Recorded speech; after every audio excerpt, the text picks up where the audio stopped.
we interested in it because of the Netflix series Stranger Things? Did that have anything to do with it? I think there was a lot to do with it, and that's my personal opinion. I don't know if my brother thinks that or would outwardly admit that. Yeah.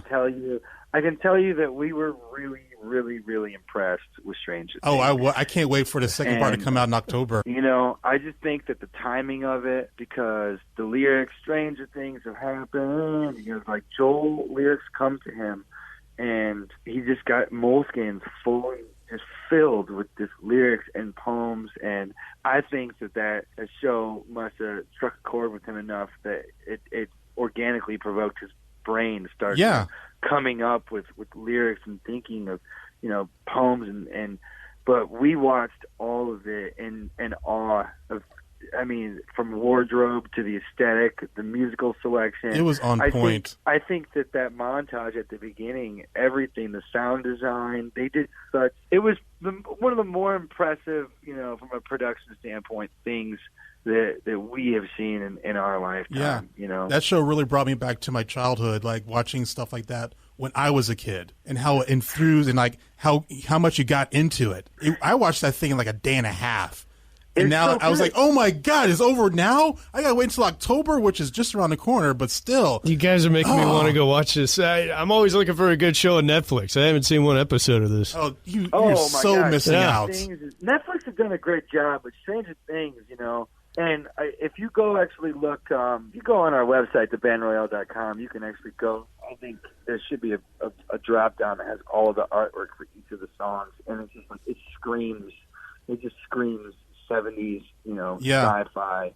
But they nailed it with that.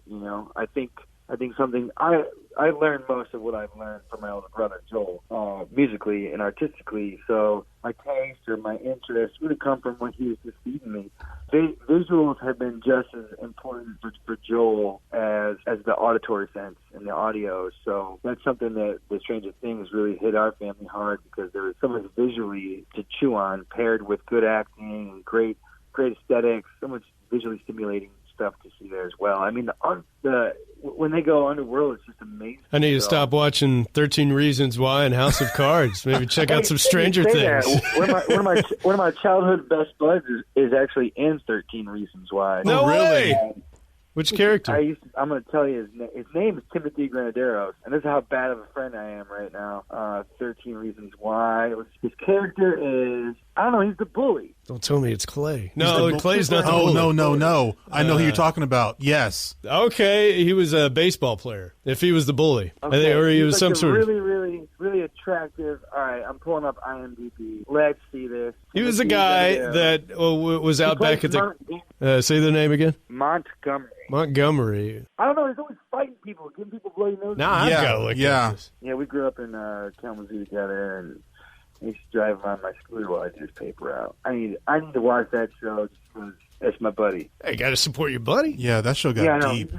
I got engaged like 2 or 3 weeks ago, and he called me, texted me, and said congrats. And I'm like, all right, I have to go watch this show now. At first, it starts off being kind of like teeny bopper, like tween thing, but it's actually really, really good. But you're going to be really, really sad by the end of it. Yes. Man, Brady tells me about this. It's like the last thing he told me going into a weekend. And I was like, okay, I'll look it up on Netflix.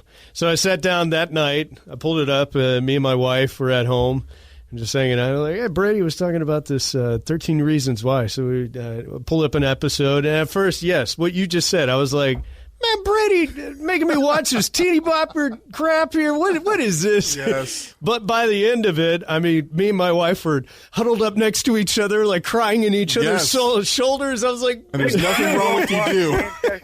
I still don't watch Manchester by the Sea. That one's so deep. Oh, dude. Yes. I'm not a crier as in I cry a lot, but listen, if it's really sad, I'll cry, dude. Hey, there's no shame in my game. I admit it.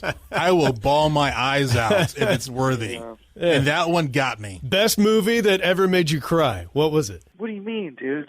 It's not the best movie. It's the movie that made me cry the most. Okay, I got Notebook. 2. I don't think I ever ever Notebook. Yeah, I never saw The Notebook. Wow. I would say Marley and Me, because I'm a dog lover. And I remember that. And Field of Dreams, still to this day. It gets a little dusty when I watch that with my dad. Yep, Field of Dreams. I cried a little bit at, I go to all the Star Wars movies opening night at midnight when they come out.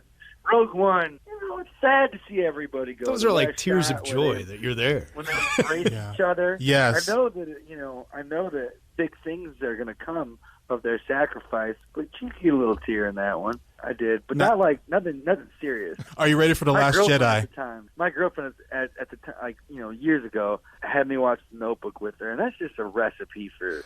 It's just weird. You're crying because the movie's sad, but then you're also currently the person you're in love with is sitting next to you, and right. You're even more vulnerable. So that got me back then. Yeah, what would it be for you, Brady? The last one I just cried at was A Dog's Purpose because I watched it with my kid. My dog's on his last leg right now, and she's been the best dog ever. Like, after she's gone, I'm never getting another dog. She's it. Like, she cannot be topped, so we'll not get another dog. So I'm watching this with my kid, and we're in the theater, and all of a sudden, my lips quivering, and I'm trying to do the whole I'm not gonna cry, don't do it. And my kid looks at me and she's bawling. She's like, "Are you crying, Daddy?" And it went just loose. I was bawling. I had snot coming out of my nose. Oh my God, this movie got me. It got me hard. But I didn't feel bad because once the lights came on, everybody had snot come out of their nose. So I'm like, all right, good. I'm not the only one. It's silent as everybody's while you just hear some whimpering. It got me. That movie got me. Dogs are very. I'm afraid to get a dog for that reason. Yeah. You get so attached as being with you. I mean, I've had this dog we're going on 9 years now, and she's still got like 2 years left. I'm giving her 2 years. She has good 2 years left. But every time I look at her and she comes up next to me like, "All right, you're home. I get to hold you now." I'm like, "Please don't leave me." Yeah, I'm scared. Please don't leave me. I'm a parent's dog. It's our family dog. I know it's got 3 years left, but I know that it's going to affect my parents much more than they think it is because all the kids are gone. Oh, that's even worse. And it's something that Dad has a walk every day he does with it. My mom has a walk every day. It's a different route, different walk she does.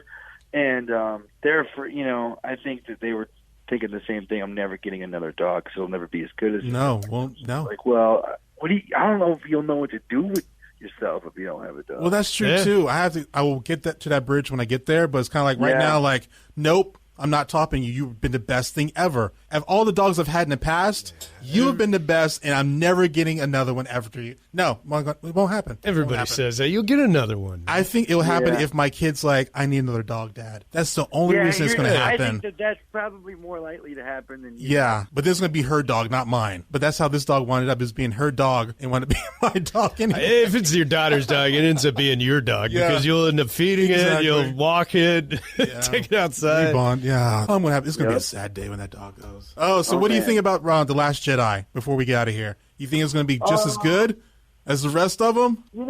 I don't know. So there's not a lot to sort of chew on from the very limited trailer that we've seen already. Yeah, you know what I mean.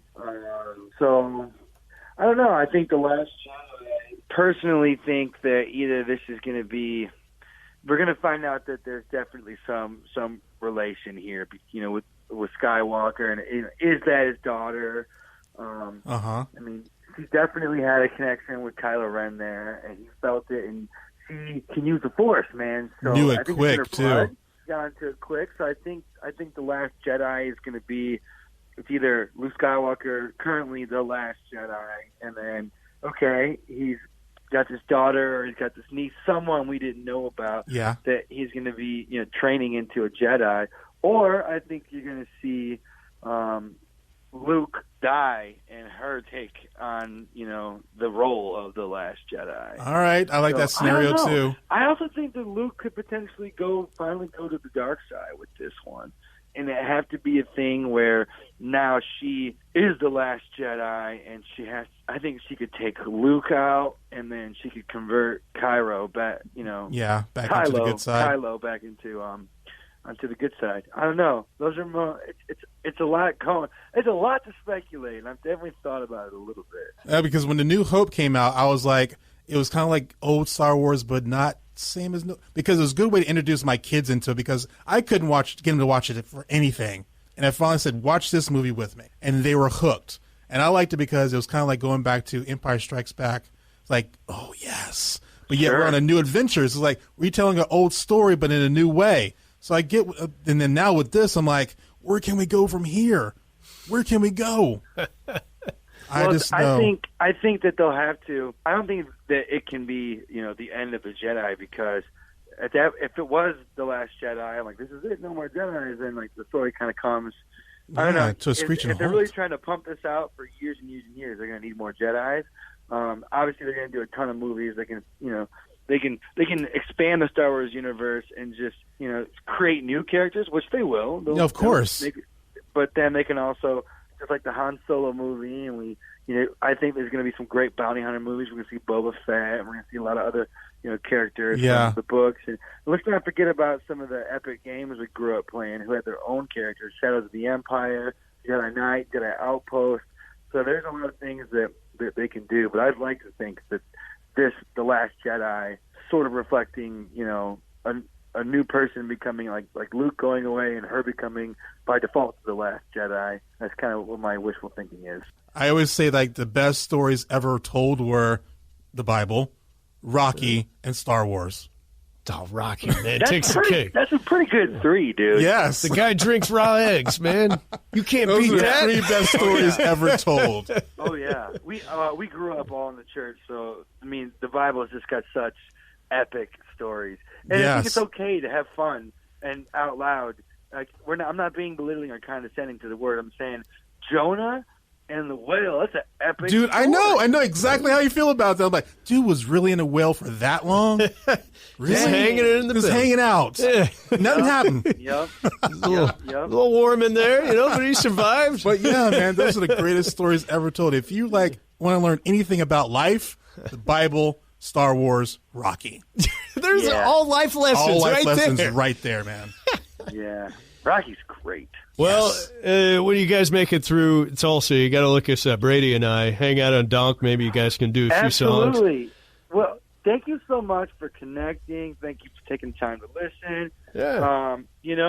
It's one of those things where we're just going to keep on playing. We love gear. We love, we've got a hankering to just get our hands on some cool Gibsons and some weird hollow bodies, lots of snare drums. So we're always going to be, always be creating together. So I think as long as there's health and we're alive, we're just going to keep on putting music out. So maybe one day over a period of time. And again, we don't have a record label. We don't have a management company. We do everything completely ourselves. It's done well enough for us that we don't use any of our own funds on our operating costs as a band. Our fans from all over the world have made it so when we go to the studio tonight and we record vocals for 4 hours, like they invested in us. They're paying for that tonight, and they're going to get a cool body of music out of it. So if it keeps, going, it'll keep going. But fingers crossed it keeps going, because it would be really fun to get out around the country and interact, meet, and play in front of some of these people that have enabled us to play this music. So.